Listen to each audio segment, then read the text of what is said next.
ñu wax ci wàllu actualité nationale y compris l'actualité locale du ma ni gulee tey ñëwaat naa fi nga xamante ni kii sama nijaay la man en fait bi ma ko xamee yàgg na en plus xamee ma ko sax ci politique man maa ngi ko xamee ci Kori Lamine Gueye lay wuyoo nekk DG Kori maanaam bi mu ko nekk ak léegi mat na fukki at ak juróom-ñett ñëwoon naa fii à peine 8 mois dafa ak moom benn émission actu de la semaine tey mu ñëwaat fi mu mayaat ma opportunité bi lee nga xamante ni nii agenda am surchargé wu na waaye n'empêche tey war naa indiwaat ay leeral parce que démb def na effet am na lu bari loo xamante ni génn ci histoire politique Louga génn de gauche à droite moom il est mieux placé que quiconque pour tey ji mu ñëw waxaat indiwaat ay éclaircissement moom nag mi ngi bokk ci membre de la coalition des leaders coalition Diomaye président tey dañ ko seet si ci Korité bi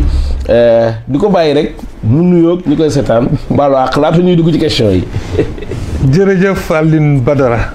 vraiment sa ñëw fii ci kër gi toujours mbégte lay doon ci ñun. wax nga ko ndax li ñu boole dépassé na profession bi nga nekk.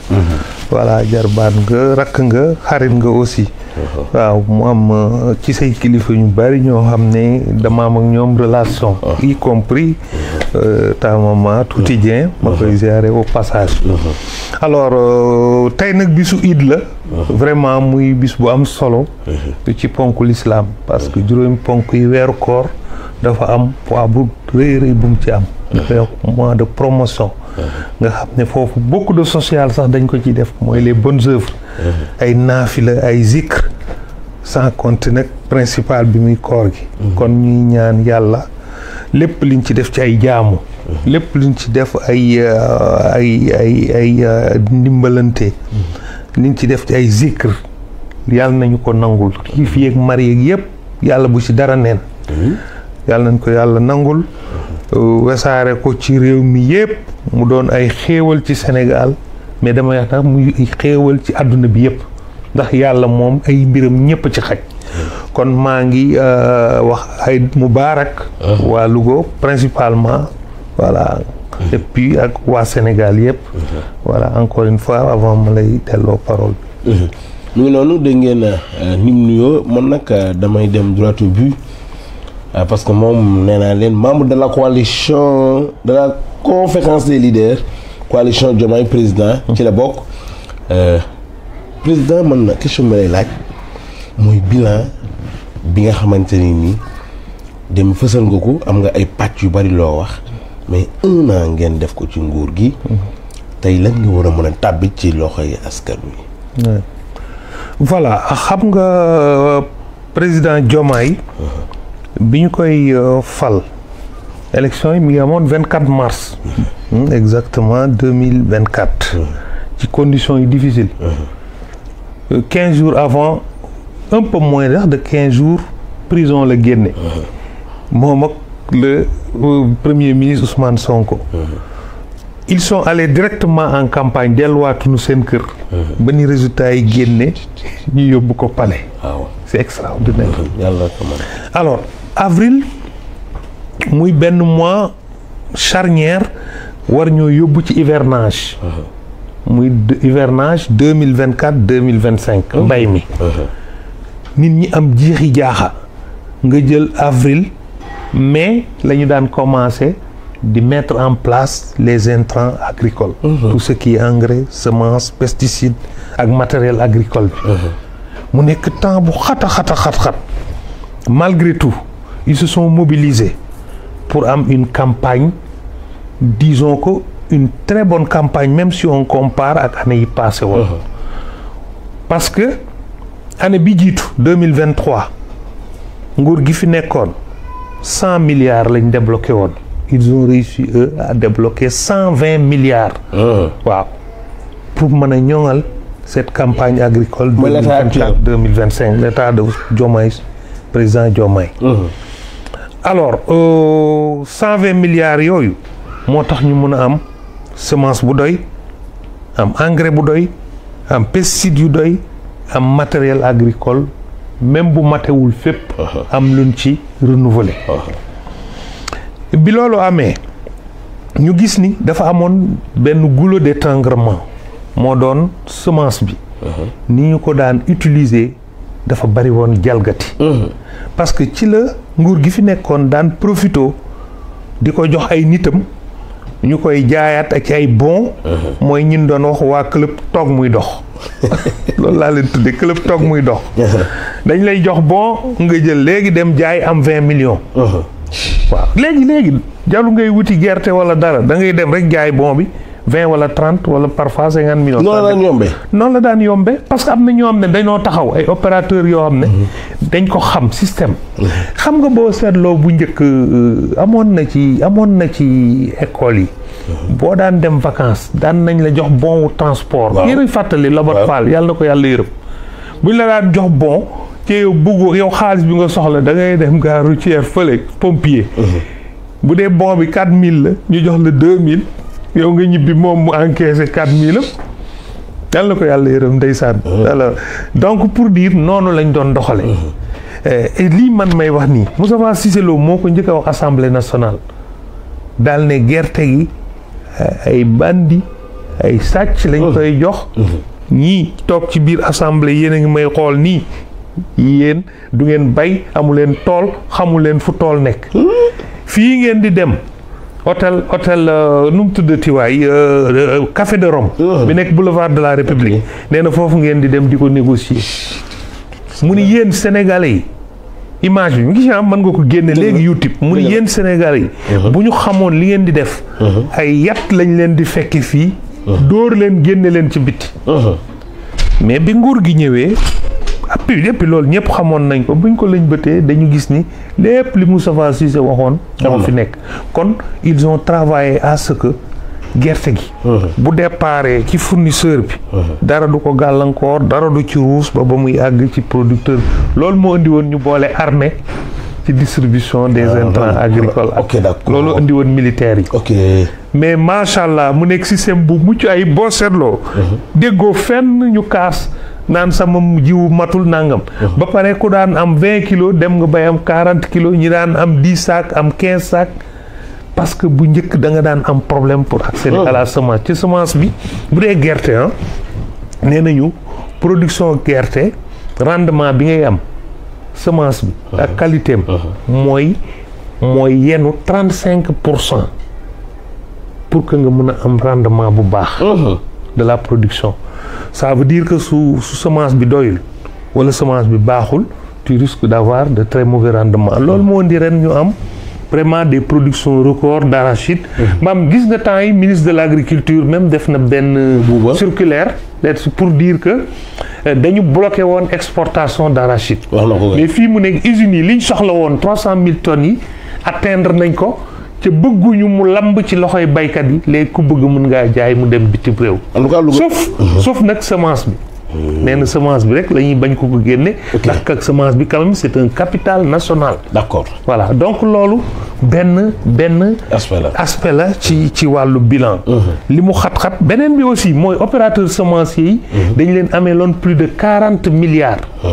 ñu bloqué woon ne ñoom dootuñ joxe seen semence tant que bor yi passé woon 2021 2022 2023 fay ñu leen ko ils ont débloqué aussi 40 milliards pour fay leen ko ci ñuy soog a toog alors au mois de mai avril lañ falu mai lu ñu organiser les assises de la justice vraiment Sénégal yëpp demoon nañ ba gis ni justice dafa xawoon sooxe en tout cas xam nga impression comme ku nuñ koy waxeeti nit ñi dañu demoon ba jàppatuñoon ne Sénégal am na justice bu tege ci yoon parce que dañuy jàppoon ne rek pouvoir exécutif moo fi nekk bu nee jàppal ñu jàpp bu nee bàyyil ñu bàyyi te nag bari na ci mais dunduñu ko farit bi tam nga bari na ci maa ngi ñëw bari na ci vas-y waaw parce que boo xoolee li nekkoon ci kaso bi am na ñuy wax 1000 ça fait pas 1000 ça fait pas 2000 c'est plus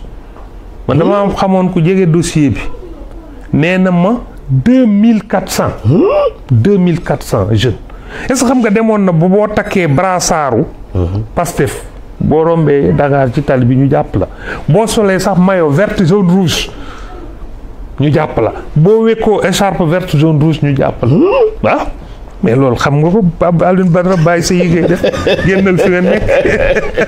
man damay laaj rek damay wala foog nga. xam naa ne yàgg la quoi. donc justice boobu. ñu bëgg ko delloowaat.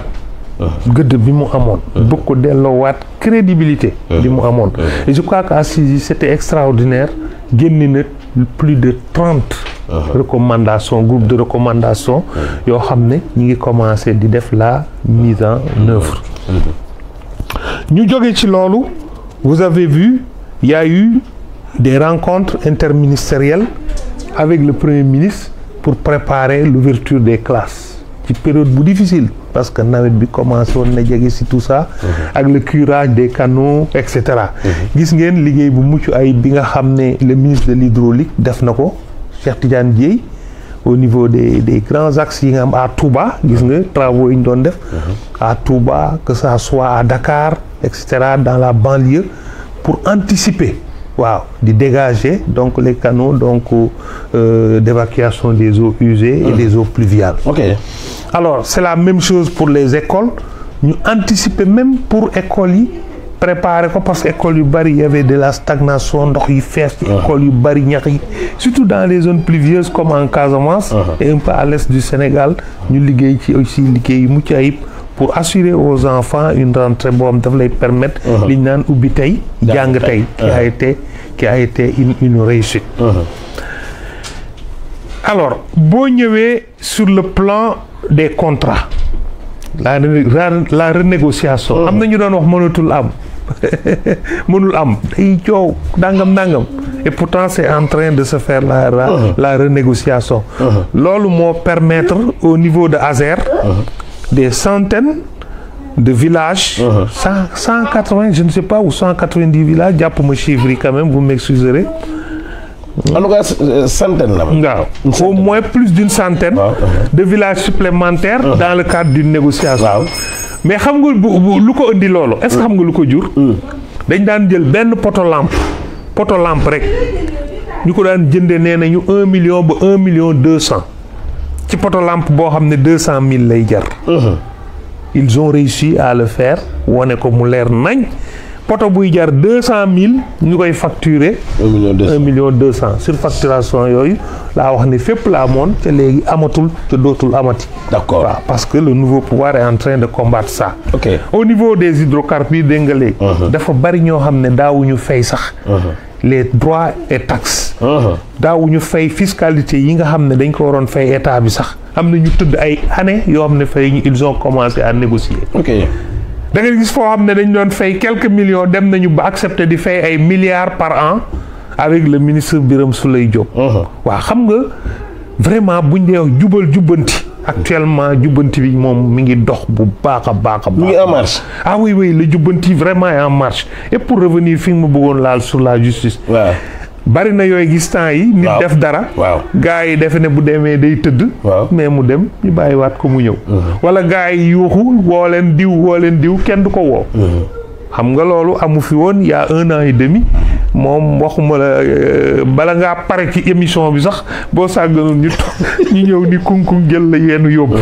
Alors donc vraiment pour dire que il y a énormément de choses que je pourrais citer en plus il y a les accords de pêche. Les accords de pêche. ñun dañoo jëloon suñ géej gi jaayee ko 6 milliards 500. jaayee ko Union européenne. loolu moo doon accord. mais 6 milliards 500 lan la représenté pour le Sénégal. dans un état sénégalais. C'est un peu minime quoi. waaw nga am 700 kilomètres de côte. ñuy rayonner fu leen neex en haute mer di napp lu leen neex ba pare li nga xam ne dem na sax ba nos pêcheurs artisanaux dañ ko waroon a am mënatuñ koo amati. mais est-ce que loolu portewul préjudice tey jii nii gàllankoor yooyu am ba gars yi tubaab bi tamit du jéem a maanaam xeex nguur gi fi nekk jàppal loolu. non xam nga c'est pas sur les axes c'est beaucoup de choses xam nga boo wutee souveraineté xam nga tubaab yi ñoom lu ñu bëgg takk la buumum njaam rek yow nag yaay fipp da nga koy oser et justement nos nouvelles autorités là dañu oser parce que su fekkee ne da ngay ragal ay sanctions de la France ou de l'Union européenne mais doo mën a moom sa bopp ñoom ay état lan comme ñun ni ñu nekk état dignité bi ñoom seen état yam moom la ñu am donc il faut que ñu oser et je crois que li tax ñu mën a oser mooy que ils ont derrière cette population sénégalaise qui les soutiennent. gis nga un pouvoir tant que tu as le peuple derrière toi loo bëgg mën ko am tu as vu l'armée est partie l'armée française. mais est-ce que Sénégal mën na demal. ma ne tu as vu que l'armée française est partie. base militaire bi dem nañ. mais amul benn pays au monde bu mën a demal boppam y compris la France. France sax mënul demal boppam. France bu mënee dem fokk mu wéeru ci ay pays africains fokk mu jàpp ci ay pays asiatiques. fokk mu jàpp ci yeneen pays autour de l'Europe pour mën a dem. amul benn pays dans ce monde bu mën a demal boppam en autarcie. donc tu es obligé de travailler avec tout le monde. Sénégal nag dafa bëgg ni man dama bëgg a téyewaat sama yëfi bopp ba pare. géral ko sama bopp xool kan laa fas yéenee àndal ci liggéey boobu. mais waxul ne du ma liggéeyatee France. waxul ni damay dagg sama relation ak France mais daf ni France liñ leen fi mayoon ëpp na. teguwul ci yoon ca amalul benn njariñ réew mi. d'accord. loolu moo indi donc ñoom ñu jëlaat seen moomeel muy la souveraineté. waaw et boo xoolee ñoom théorie bi ñu indi. dans le projet c'est le souverainisme. ok lépp luy doxal sunu réew. ñun ñoo ko war a saytul sunu bopp. d'accord. donc boo ñëwee ci accord de pêche yi wane na ko boo ñëwee ci présence militaire defe naa même président de la république wax na ko ci 31 décembre bi mu ne bi am na fu ñu ko invité woon di ko laaj mu ne yéen est-ce que accepté ngeen un militaire sénégalais avec ay véhicules de l'armée sénégalaise di circuler dans les rues de France en toute liberté waa ji di ko xoolaat mu ne exactement ñun bëggatuñu gis ay militaires français nekk au Sénégal et ils ont évacué et tous ces espaces fonciers là qui ont été libérés mais kan lay jariñ c'est le Sénégal c'est les Sénégalais on va l'utiliser en tout cas dans le sens boo xam ne dootul nekk boo xam ne dañ koy jël ay groupuscules de Kelton accaparer ko ça me permet de revenir sur le bilan foncier le foncier benn coow lu bari li ba gars yi tëbaka daw laa imagine toi ñaari nit lan ci jota téyegum ci ñi xam nag am na ñeneen ñun jàppan xëy na siiwuñu kenn xamu leen moo tax mais ñaar ñi ci gën a siiw man du ma tudd tur d'habitude dans les émissions là mais bu ma nee ñaari nit génn nañ plus de 500 milliards yi ne ñoom dañ koy garanti pour bañ a fanaan kaso pour bañ a dugg kaso mais est-ce que président est-ce que waxul ne ñoom buñ évaluer seen maanaam am toll ci 500 milliards waaw loolu laa wax boo jëlee sa titre foncier jël say compte jël say immeuble dajale ba ne am naa 500 et quelques milliards au lieu ngeen may tëj kaso damaa bëgg a cautionner lii ngeen bàyyi ma ñibbi mais loolu rek yow accuser nga sa bopp c'est même pas intelligent comme yow def nga si li ngay def ba pare yow ñu la kii mi ngi mel ne rek nga ñëw benn waay ñëw dugg ci benn kër dem ñu xool kër gi gis ni manqué na fi benn 500 000 buñ fi dencoon alors ñu daf ko daal di koy woo ni ko sawaay yow ñun dafa am xaalis bu manqué fële ñun day on est obligé de porter plainte ndax yow rek yaa fa dugg mu dem police ñu ni ko sawaay foog yow ñu téye la ndax dañuy enquête mu ni déjà fi ma toog maa ngi fekk 500 000 bàyyi leen ma garanti ko wala maa ngi fekk 1 million naa ko garanti rek pour ngeen bañ mu fee téye xam nga loolu xel day tey alors donc pour dire dama parce que dañuy relaxant dañu bisu Korité la vraiment bis la boo xam ne li ñuy wax amul benn soxor bu ci nekk mais dañuy wax rek suñu aqulaay taala voilà day wax relax voilà ñu xam ne Sénégal la ñun ñëpp ñoo ko bokk li ñuy wax waaw dafay leeral dana la permettre lu bari waaw dañuy leeral rek dañuy leeral donc wax naa ci accord de pêche yi voilà wax nga agriculture voilà wax naa foncier wax naa justice voilà wax naa emploi des jeunes naa ci laal tuuti emploi des jeunes voilà emploi des jeunes nga xam ni dafa nekk lu transversal maanaam benn ministère mënu ko gérer seul donc dafa am ministère des finances de l'économie un ministère de la microfinance et de l'économie sociale solidaire un ministère de l'emploi mais aussi un ministère de la jeunesse donc ñu def benn conseil boo xam ne interministériel pour travailler là-dessus et actuellement les initiatives qui sont en train d'être prises sont portées fortement par le ministère de l'économie sociale et solidaire avec le lancement des 1000 coopératives, des 1000 coopératives productives solidaires. Dernièrement, ça a été lancé avec le Premier ministre. Mais au-delà, l'État est en train de chercher comment rationaliser les ressources de l'État, les ressources, les deniers publics. Maanaam dafa bari woon xam nga am pêche, ANEJ, Fonds national de promotion de l'entrepreneuriat, je ne sais pas, féminin, Fonds national de la microfinance, Fonds d'impulsion de la microfinance, tellement de fonds yoo xam ne fonds boo jël am na directeur général, parfois am na secrétaire général, am na ay cadre am na ay bureau yu ko luyeel ay otoom, mais loolu yàq la. te ku ne xam na ne mën nga ko dajale ba dootul ëpp ñaar wala ñetti structure bu ko defee di nga économiser ci charge yi charge d'opérationnalisation yi mais xaalis boobu nga économiser da nga koy injecté waat au niveau du financement de la jeunesse et la DER aussi dañ koy réorienter pas DER bi fi nekkoon nga xam ne boo bokkee ci ñoom ñu financé la d'accord boo bokkul ci ñoom moom sa dossier dina dem de mën na faa toog ñaari at kenn du la faale léegi dañ ko bëgg def au service de la population parce que Sénégal maa ngi koy ci benn émission démb 75% de la population a moins de 35 ans. Effectivement am na. maanaam boo jëlee Sénégal téeméeri nit. maam téeméer boo jël. juróom-ñaar fukk yi ak juróom amagun fanweeri at ak juróom. wala ca ñuy yem. kon dafa jeune. c'est une population jeune. ok contrairement bu la demee ci dëkku tubaab yi inverse bi ngay am. dëgg la màggat yi ëpp jeunes yi. dafa espérance de vie. mais loolu voilà c'est une force nag pour le Sénégal mooy la force de la jeunesse. kon état bi mi ngi ciy liggéey yu am solo dafa fekk nag Louga xëyul sotti. am gars yi dañ naan Ndar xëyul sotti ba dama naan Louga xëyul sotti. waaw moo tax nag du loo xam ne da nga koy lijjanti ci benn at. wala ci 6 mois. parce que ñoom boo génnee li ñu toogagum at mi sax des na tuuti wala te ci parce que le temps ngay installé wu passation de service yi nomination yi monter ce gouvernement et cetera. jël dossier yi pour les étudier les analyser et cetera non ban deadline la joxe président lu ñu waxoon boo leen joxee réew mi ñu changé ko en 2024 waaw mais changé waaw mais bu ñu nee ñu changé ko boo ngeen ñu ko joxee en non attends bul inversé dañ bu ngeen ñu joxee réew mi en 2024 ñu changé ko bokkul ak bu ngeen ñu joxee réew mi ñu changé ko en 2024 wax day leer non attends kenn mënul defar non même yow buñ la ko waxee kam kenn doful quand même réew kenn du ko liggéey ci at kenn du ko liggéey ci ñaari at réew ay ñaar fukki at fanweeri at da koy liggéey alors même kër boo koy tabax sax dana la jëlal at wala ñaari at asamaakum réew alors non c'est pour dire que pouvoir actuel bi mi ngi nekk di poser les bases d'une émergence les bases d'un développement harmonieux structuré autour de 4 axes yi nga xam ne dañ ko définir mu leer voilà avec une économie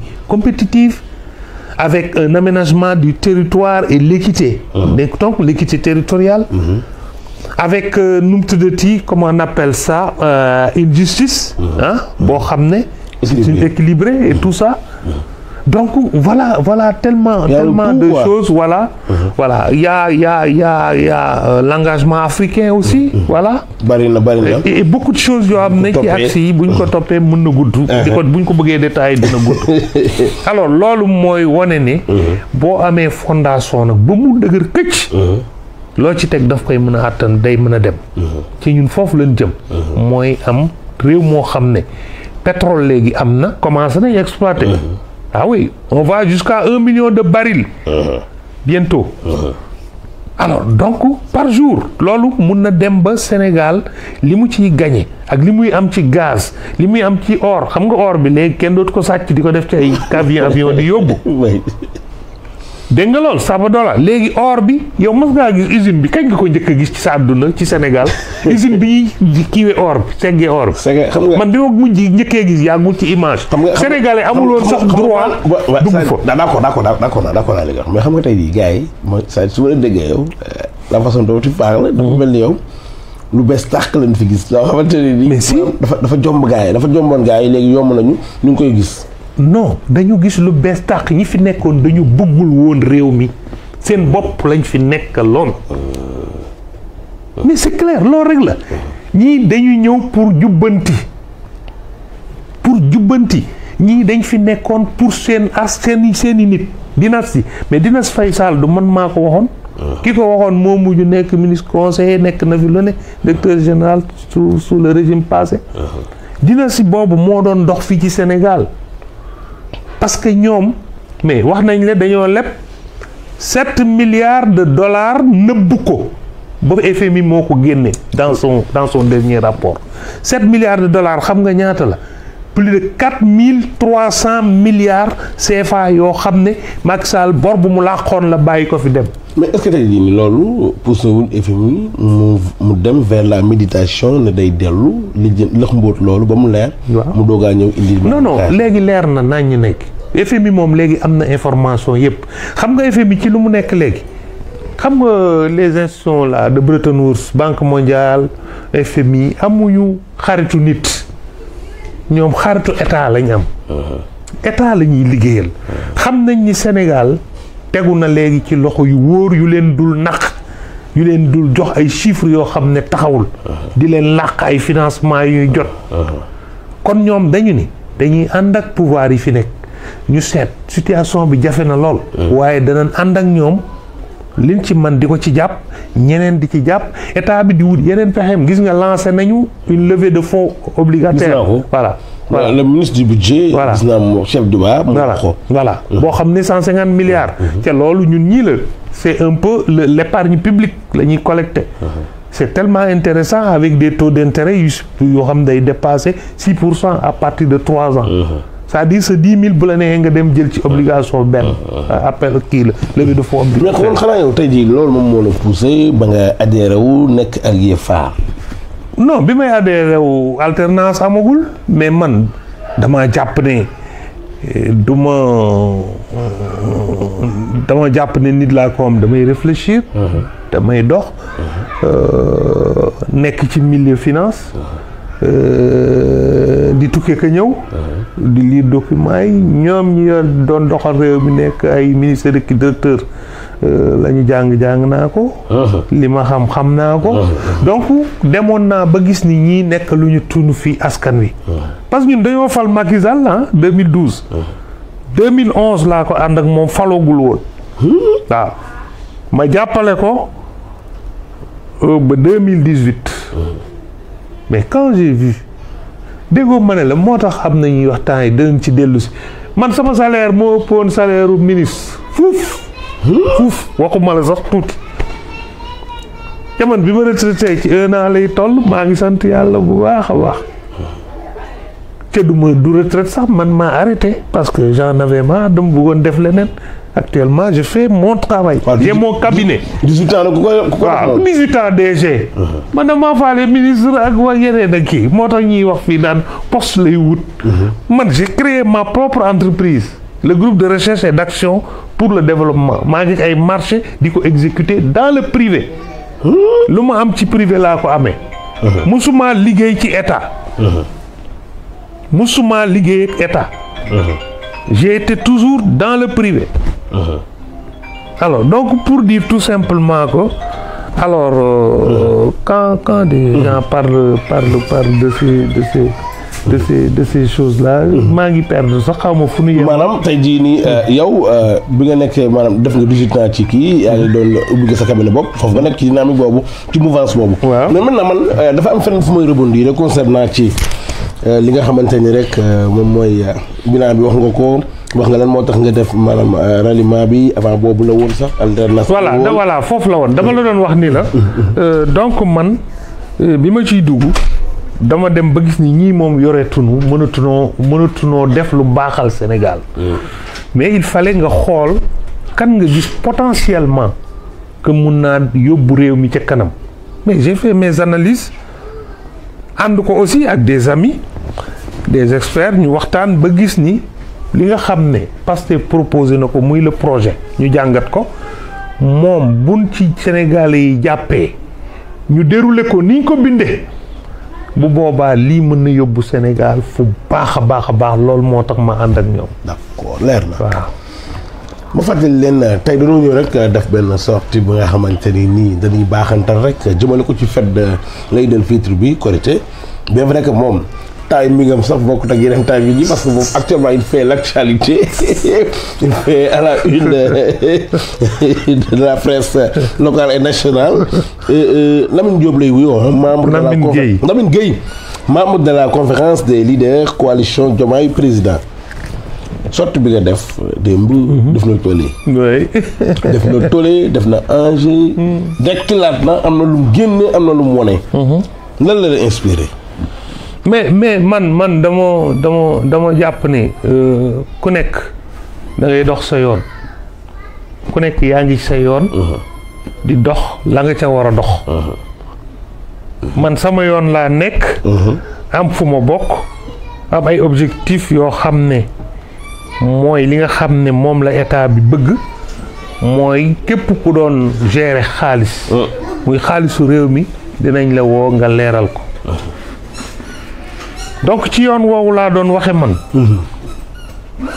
ca loolu kenn duma ci dindi kenn mënuma ci dindi maintenant nag en général boo waxee lenn am ñu mu yëngal am ñu mu naqari dañuy envoyer seeni ordre de comment on appelle ça ñu envahir les réseaux sociaux. fa laa jëm waaw. voilà yooyu noonu. dafa la dara.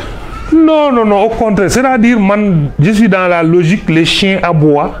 la caravane passe tranquillement calmement paisiblement xam nga yooyu dafa bokk ci ay jëfu politicien.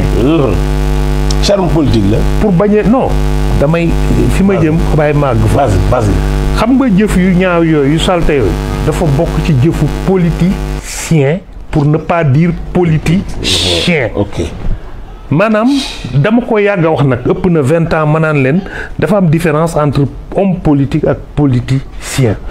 bi nga xam ne moom ci politique bi da koy dundee.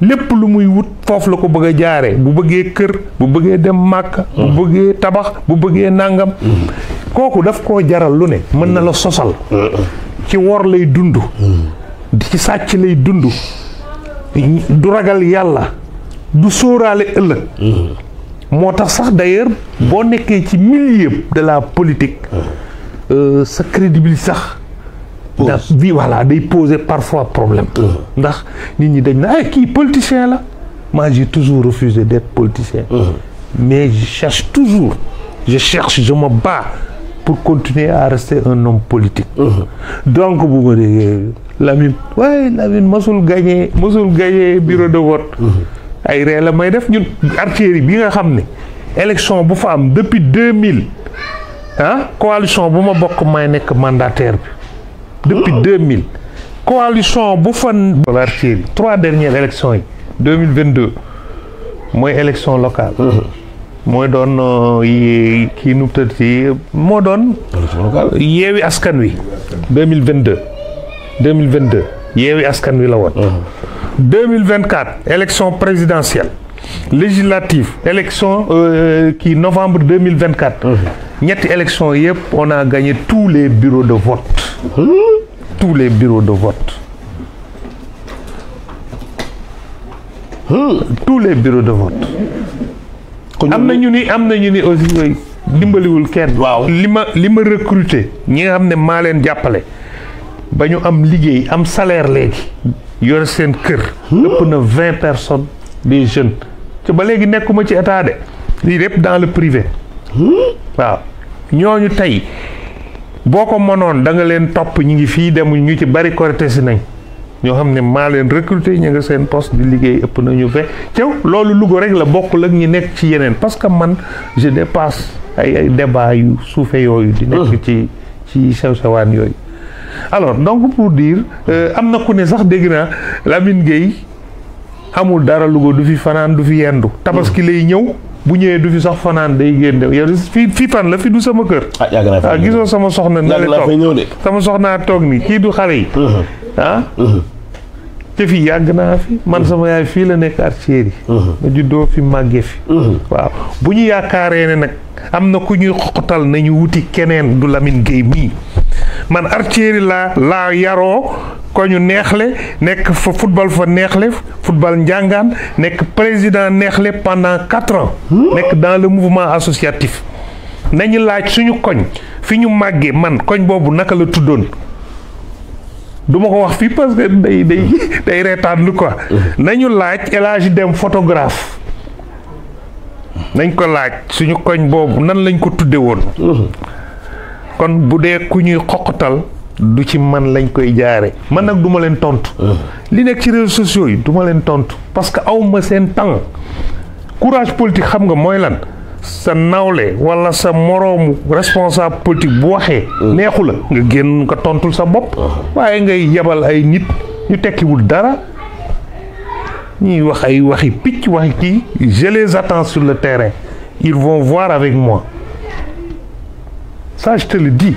mais est-ce que maanaam Louga ñoo ko bokk est-ce que tey jii loolu jar na ko est-ce que mënuñoo waxtaan dans l'amiable ku ci nekk moom défendre say idée maax li nga war a wax. xam nga maanaam mu jeex ku ci nekk. waaw xam nga wax nga ko man démb li xew fële mais man sama vision fa ma ko teg mais dépassé na benn individu l'individu ne m'intéresse pas du tout. ne m'intéresse pas du tout parce que pas dama ko xeeb wala dama ko nangam wala dama ko yéene lu bon dama bëgg wax ni man fa may waxee. ñoom xamuñu ko dayoo la tolluwaay la. nee naa la boo bëggee nekk 10e étage bëgg a xuloo ku nekk rez-de-chaussée coow lay bari waaye du ngeen déggante man nag jàpp naa ne 10e laa nekk du ma wàcc di fekk kenn rez-de-chaussée. d'accord leer na. du ma wàcc di fekk kenn rez-de-chaussée. loolu nga gis. waaw loolu laa gis. dafa am bu fi nekk rez-de-chaussée fii. dafa am ñoo xam ne dañ leen di yebal moom laa wax les chiens à bois. la caravane passe. Nous sommes dans la caravane. Et nous passons courageusement, tranquillement, et rien ne se passera. Rien du tout. dëkk bi ñoo ko bokk xamante nañu. ah oui xamante nañu. tey ban message ngay lancé jëmale ko nag ci militants yi mu nekk dernière question on fait le boucle. parce que bu la toppee xam naa ni maanaam dem wax loo xamante ni sax maanaam tey jii nii parce que timing bi la may sax may ñu ko ñeneen ñi. dafay l'occasion. ba tamit lii doon ko soxla. ci Korité la nekk waxoon naa leen ko tout à l'heure day l'emblée de cette interview nee naa leen tey bisu Korité la dañuy ñëw rek waxtaan am na loo xamante nii nag dara jaru ko fii parce que Louga ñun ñëpp ko bokk kii servir na Louga jàppale na waa Louga. ñeneen servir na Louga jàppale nañ waa Louga li fi war moom mooy ñu waxtaan ku ci nekk défendre sa idée politique loolu la man noonu laa ko jàngate nag ban message ngay lancé. man li ma jiite woon muy financé ay jigéen ak ay jeunes dafa doon dugal 23 milliards de financement par an plus de 130 000 personnes dans le Sénégal 23 milliards de financement par an. moo ne day ba ma koy démarrer àggul woon sax 800 millions. 700 et quelques millions la woon. waaw loolu doy na tegtal. d'accord waaw. maintenant message bi nag mooy dama bëgg ñëpp nañu dal nag. parce que fii xoolal kenn mënu fi jommal kenn. fii kenn mënu fi jommal kenn ëpp fi juddu kenn. kenn gënu fi kenn. kenn gënu fi kenn laa. kenn gënu fee ëpp juddu kenn. dëgg la. nañu arrêté seen yii ñuy def. nañu calme. waaw ku nekk na nga topp nag sa yoon. di ko doxal. mais mën nga doxal sa yoon ñoom nañ doxal seen yoon ñun ñu doxal suñu yoon. dëgg la. le reste maintenant c'est la population sénégalaise qui va arbitrer. le moment venu. dëgg la. ñun nous sommes des acteurs politiques et nous continuerons à rester des acteurs politiques. d'accord bu ñu demee ba politique politicienne dong moo def ñu génn ci. parce que dama ko ñaan yàlla. bu ma naree doon politicien yàlla na ma ko yàlla fanqal ba daan nu pexe bu mën a doon ba du ma ko nekk parce que man dama seexlu encore une fois yenn façon yi ñuy defee politique. macha allah dama ko seexlu. sa kàddu bu mujj. di la gërëm Alioune Badara di la gërëm bu baax a baax vraiment sa ñëw bi dafa tombé à pic. waaw parce que durant toute la journée nit ñaa ngi may woo bon ñii ngi félicité ñii ngi rendre compte ci li xew ci réseaux sociaux yi ni affaire bi dafa viral partout ñu ngi ciy coow nangam bon donc il fallait que certaines réponses yi ma apporté ko quand même waaw parce que weddi du ragal waaye teggi tuuma kese la voilà di wax ne en tout cas man sama xol amul lenn lu ci ne luy yéene lu ñaaw lu bon doomu aadama mënuma ko man taalibe la taalibe bu ñàkk xorom bu ñàkk solo la yéenewuma kenn lu ñaaw mais nag dañu yor état di ko doxal te duñu nangu ku nu ko yàqal dañu am ay objectif yi ciblé wuñu benn nit dañu bëgg Sénégal rek ñu tegaat ko ci raay bu tegoo ci raay rek ñëpp ci jariñu après kon daal gërëm naa la sant naa la bu baax di gërëm Xara Thiam suñu frère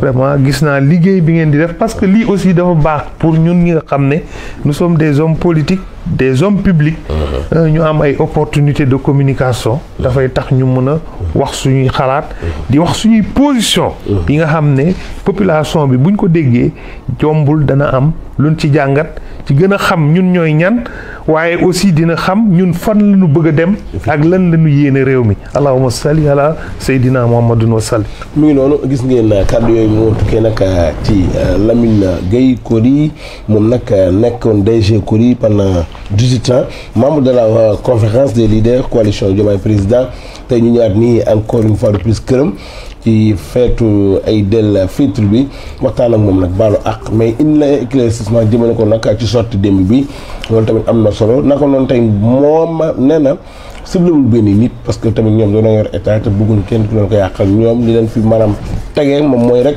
xool développement wu Sénégal askan wi te ñu mën cee gis seen bopp loolu moom moo ko tax a jóg maanaam Lamine Gueye ñëwaat na ci bilan bi nga xamante ni nii ñii di maanaam le régime actuel moom mu bokk fa moom mooy à sa tête le président Bassirou Diomaye Diakhar Faye ak son premier ministre Ousmane Sonko ñoom def nañ at nag ci réew mi dégg ngeen secteur li ñu laal yëpp jëmale ko nag ci wàllum transparence ak référentiel Sénégal 2050 tey ñu ñëwoon ci këram mbokkam yëpp ñi ngi ni toog gis ngeen ko xam naa ni nag moom gars yi am nañ cofeel ci moom parce que man gis naa ni bi muy wax ñun ñëpp a ngi teg di concentré wu di ko gërëm bu baax la ci disponibilité am ku baax la sama nijaay la ku baax la man moom danaa ko wax parce que tamit xamewuma ko sax ci politique man ci liggéey laa ko xame woon na social xam naa ni da koy def parce que tamit man du ma ni kenn yàllaa ngi nii te du mën a gisuma ko daan naa ko dégg te dem naa ba gisal ko sama bopp moo tax tey jii nii dama koy seedeel à l'unanimité nit ñëpp xam ko di leen wax jërë ngeen jëf di baalu àq ñëpp macha allah jërëjëf sama jarwa